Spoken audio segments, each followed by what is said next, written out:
Deadly Prey. Is this a bad movie? Let's get into it.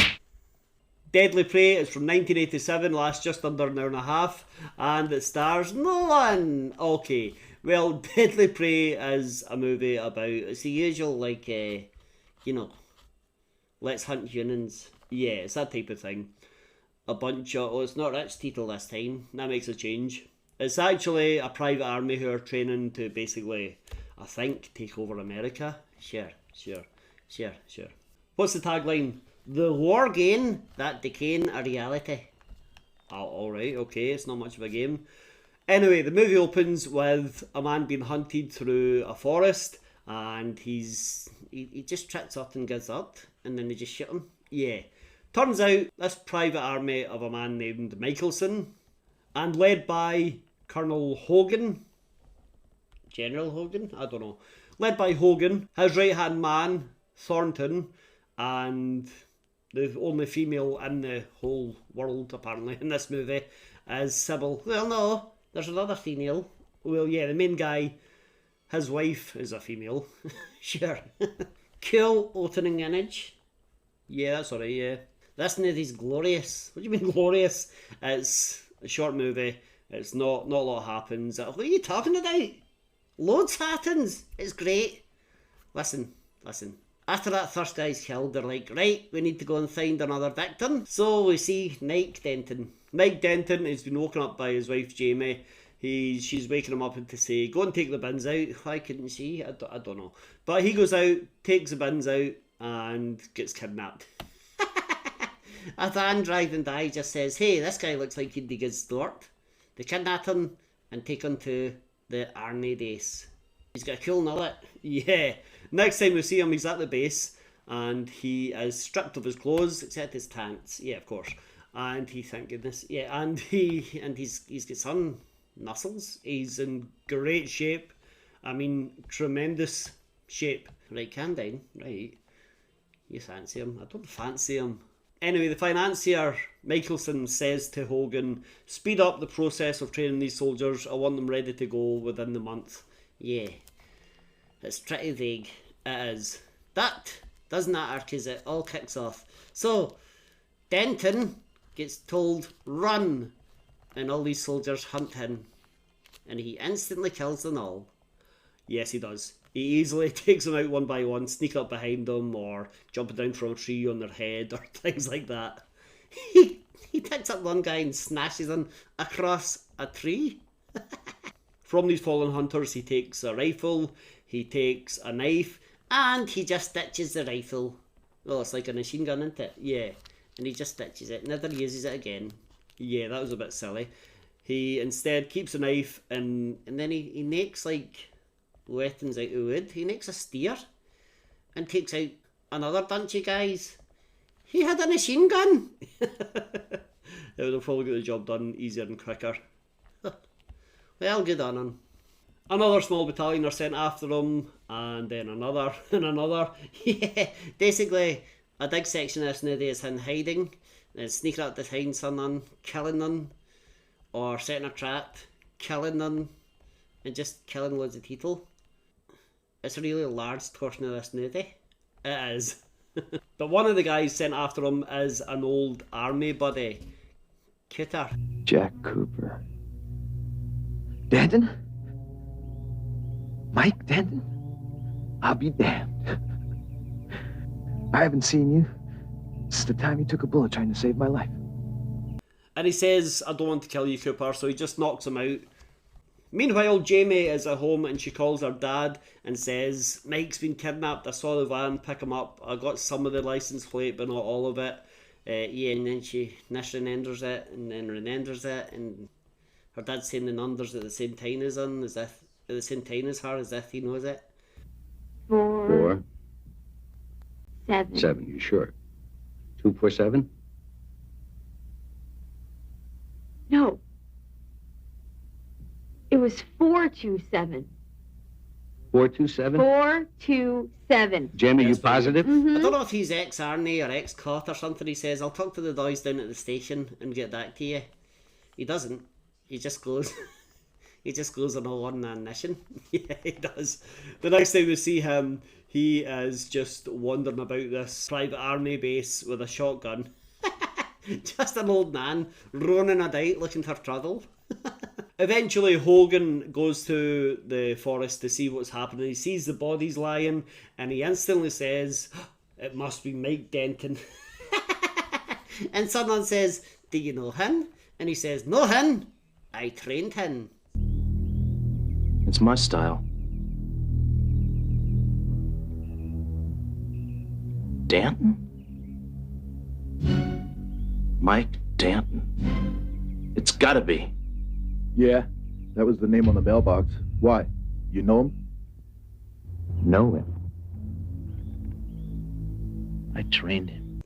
You must have trained him thoroughly if you know exactly what his kills look like. It's a bit bizarre that he knows from all the random people that could have picked up on the street that based on this pile of dead bodies, it must be this guy I used to know. What is your logic? Ow. Then there's more sneaking around and killing from Mike. Yeah, and then next thing you know, he's eating a worm. He's eating worms, and then he sees rats, and he eats the rats. Yeah, he's been in the forest for an hour. Why is he starving? What? It's not even been one day.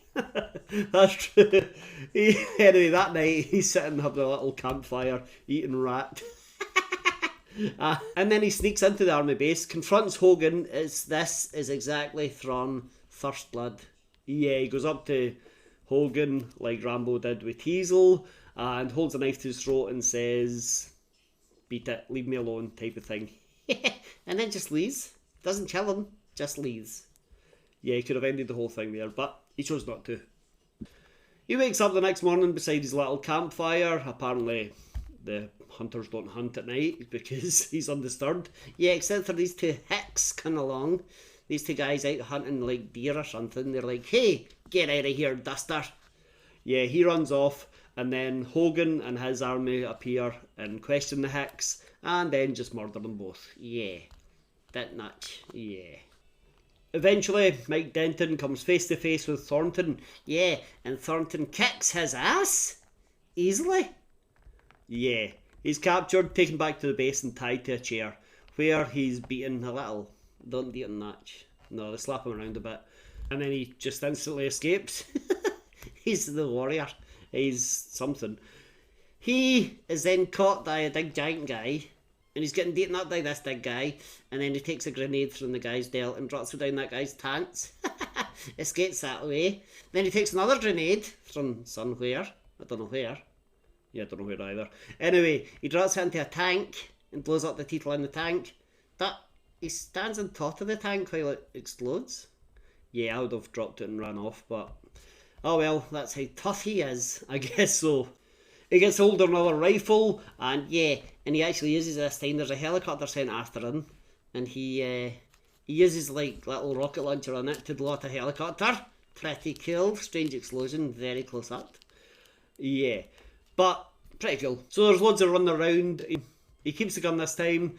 He gets hit a few times. Yeah, but he's fine every single time. Yeah, he like gets hit and falls against a tree, but then he's like, "I'm fine," and shoots the other guys.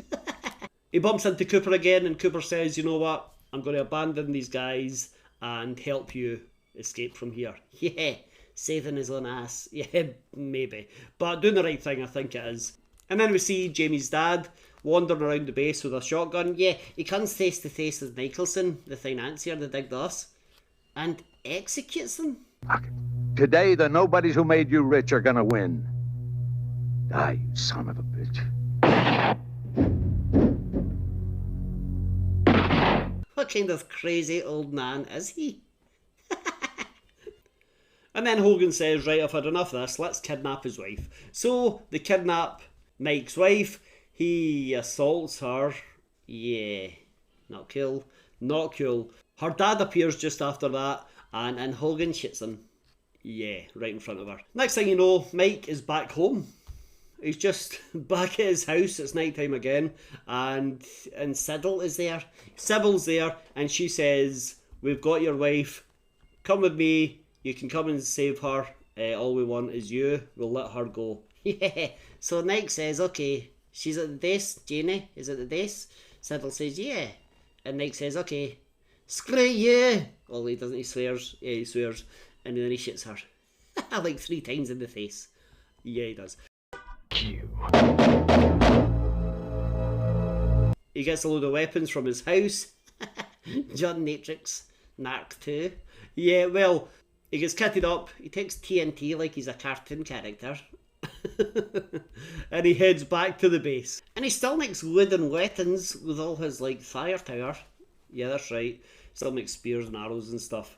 But he sets traps. Lots and lots of traps. And he leads the army on an airy chase the next day through the woods. And most of them are taken out by these traps.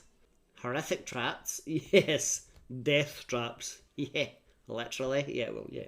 He meets up with Cooper. They rescue Jamie. They run off through the forest, still being hunted. And Mike is separated from his wife and friend. He runs off one way, they run the other way. And then Mike's been hunted by the last 3 or 4 regular soldiers. And he doesn't know how he's going to escape them. And Cooper appears at his side like a force ghost. And hands him a rocket launcher. He fires that, blows them all up. So now the only people left are Thornton and Hogan. Yeah. So Nike meets up with Cooper and Janie. Hogan appears and grabs Jamie. Cooper saves her, but then Thornton appears and kills Cooper. Cooper shot Hogan in the shoulder, so he rescued Janie. And then Thornton appears and Thornton just kills Cooper. Yeah. Mike catches up just in time to see this, and then he sees Thornton murder his wife. Yet Janie gets killed.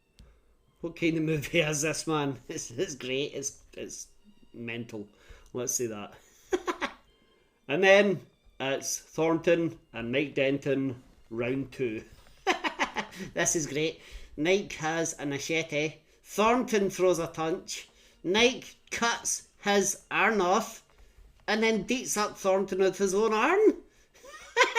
That's the best thing I've ever seen. It's crazy. Tear your arm off and beat you unconscious with it. I mean, this is, I'll cut your arm off and beat you with a soggy bit, because that's exactly what happens. Beats them to death almost. And then scalps him. Screens and scalps him. What's he doing? I don't know what's going on in this movie. It's so good. It's ridiculous. That's great. After this, Mike quickly catches up to Hogan, and Hogan, who's wounded, knows he's done for. Yeah. So Nike says to him, undress. And Hogan's like, what? And he's like, take your clothes off. Take your shirt off. Take your pants off. Take your shoes off. Now run. Yeah. He is going to hunt Hogan. Yeah. He lets out a final scream. Not like that. He lets out a final scream.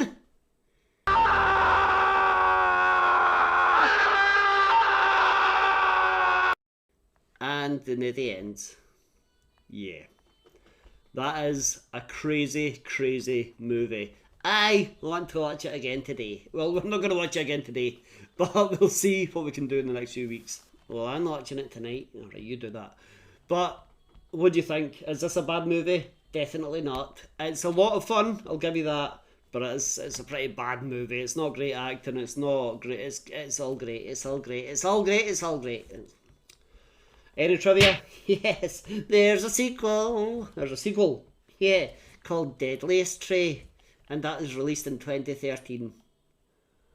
Right, that makes me think it might be a bit more. It might be a bit more of a knowing movie. Yeah, probably. Still, I want to see it. Anything else? Yeah. It's got a body count of approximately 65. Pretty high. Yeah.